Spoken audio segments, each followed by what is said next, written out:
I'm Dr. Zingale. I teach communication and theater at Penn Station Ango. I am the communications department and also the drama department. Get a lot of satisfaction, make a difference. Life's too short to sit around and just whatever.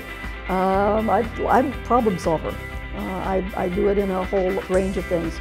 And you know, this past Christmas we did a play that was an original one that I wrote, and it involved some problem solving along the way. It was set on a radio station, and kind of decided that the disc jockey should be a rapper. I don't write rap, but I did write rap. Well, I sort of wrote rap with get by with a little help from your friends. And so try not to let can't do it right now doesn't mean can't do it in the future. How can I get to where we need to be? And that's pretty much the direction that I go.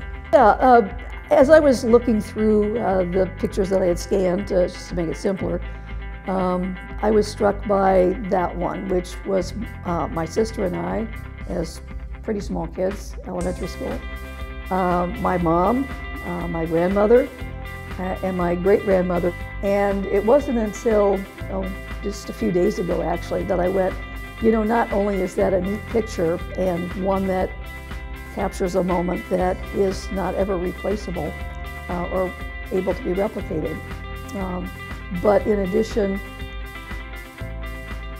it struck me, my mom was born in 1919, and at that time, women still did not yet have the right to vote. And so what we had there in that picture was my sister and I, and 3 women who, when they had been born, had not yet had the right to vote. I am somewhat of age. If it were simply a matter of punching the clock, I'd be gone. It's the people that engage me, that I want to engage with. It's making, I tell my communication students with a little bit of tongue-in-cheek that I want to get the problem-solving sequence into their DNA. It's not enough to just read about it in the chapter.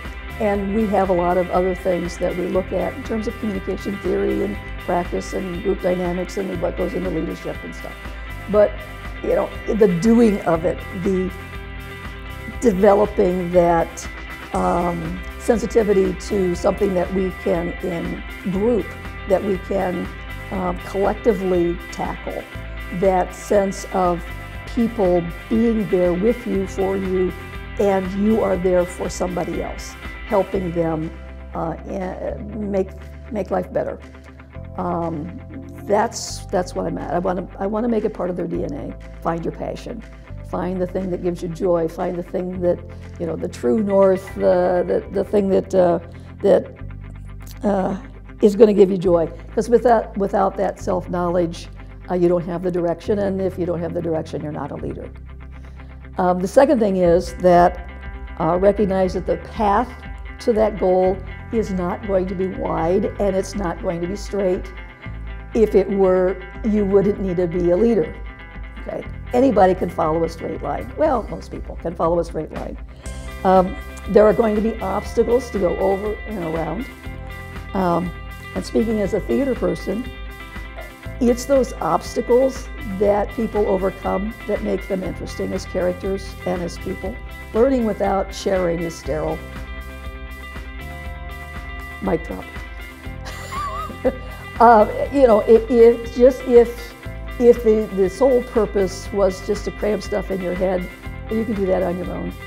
I don't need to be involved in, particularly these days with, computers and Google, and you can fill your head with an awful lot of stuff without anybody else. But it takes a village to do a whole lot of things for the good, and I want to be part of that.